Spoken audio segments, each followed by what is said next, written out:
Greetings. Turn up the video speed. I've heard people use this term over and over again. It's almost pseudo-religious the way they use it.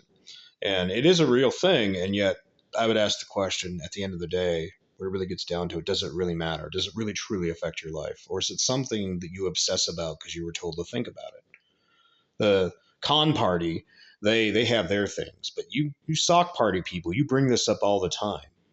And then you try to tell people why we should all be angry together about something that honestly makes no damn difference whatsoever, especially in a first world country. Yeah, this is Freedom Phil. Like and subscribe, and remember, turn up the video speed. Let's get into it. So, the wealth gap. We hear this term over and over again. Do you understand that CEO has this much more than this other person? Okay, but let's just say that other person manages their life in a good fashion and they're doing just fine. I mean, not to rip off Aaron Cleary here, but he's really right. You can only drive one car, you can only occupy one room. Like that guy has a mansion and a bunch of cars, but does that really make a difference? And why does it make a difference to you? And I've had that experience with people. Like when I tell people, like when I'm doing the wasteland thing, I'm out, like even when I'm doing the trucking thing, and I can live off $200 to $300 a month, especially when I'm making 90 to 100K. Yeah. I mean, do you think that I really care that this other person has more than me? No, because I'm doing fine. And most people I see out there, you could be doing fine if you change some of your habits. And much like what Dave Ramsey says, get rid of the cars, get rid of the fashion, get rid of the nonsense, and focus on what matters. Get your house paid off. In fact, I'd argue don't buy a house on a mortgage. Go work a job, live as cheaply as possible, and pay cash for a house. You'd be amazed how inner peace happens when you're debt free. And like, of course, well, you don't have bills. Well, you still have some bills. You have the minimums. You still have to deal with that. But I think a lot of it is a damaging mentality that we're taught as kids. And it's really, as other luminaries have said, quite frankly, it's elementary or middle school mindsets, just every stage of life. Like when you're in middle school, oh, I have this video game or I have these clothes. Yeah, look at my jersey, which you see that in older people as well. And then you get to high school. Oh, you ride the bus? I have a car. My uncle or my family has a cabin at the lake. What are you doing this weekend?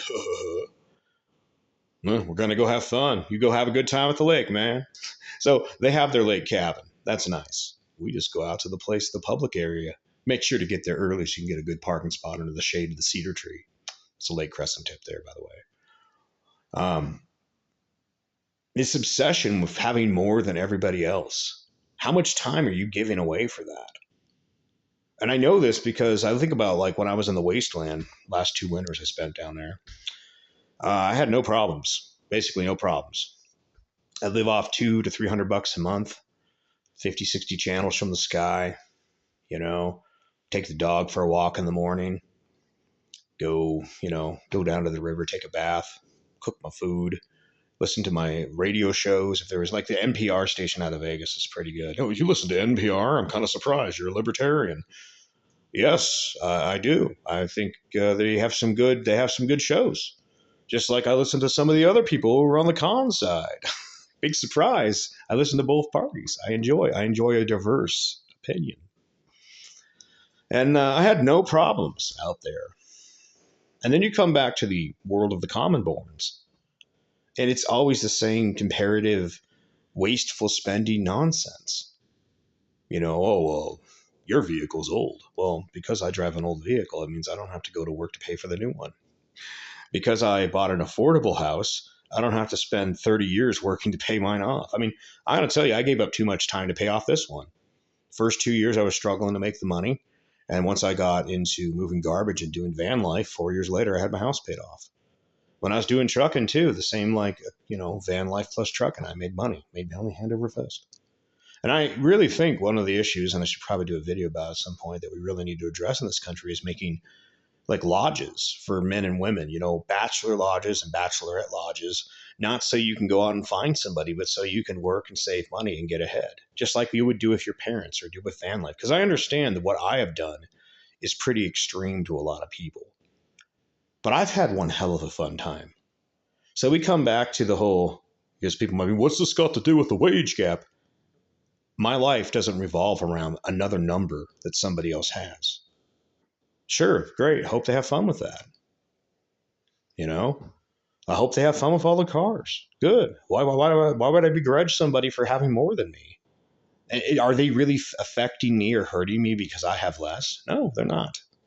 And I know some people dig up these hyperbolic situations, but I'm living in the real world where the world isn't that hard. Most of you are living in, and maybe deep seated, there's a reason we're like this as people, as humans, because for thousands of years we had to survive death on a regular basis. I mean, go to the grocery store and just observe the miracle you're seeing before your eyes, especially if you go to a Dollar Tree and you're like, wow, this bag or this 2 pound bag of rice is $1.25. Yes, I know. I can hear in the comments, it used to be $1. Yeah, you can thank stimmy checks and inflation for that. But I look back at just thousands of years of people feast or famine. Hey, a hailstorm came through and wiped out your crop. You know, wildfire came through and burned it. Whatever happened, just life's been much harder back in the day. So for people to sit there and tell me the wealth gap, ooh, they have more, doesn't that make you angry? No, I don't care. I don't care because I know I'm doing absolutely fine, far less than most of you require to do what you perceive to be far worse. So it's mostly a mindset. And if you can't ever achieve any level of inner peace, I can't help you with that. That's you. That comes from within. You got to figure that out. It's like with this as a closing thought. There is this man going along and he meets the Buddha, and the Buddha teaches him. And then the monk, the young disciple, goes out on his way, and he comes back as a master, comes back to his master as a master. And he says, Master, thank you for teaching me all these things and all this and that. Oh, about you. And the master stops and says, I only showed you the road. You chose to walk it. And it's the same thing with you. You got to choose to walk a better way of life, a better outlook.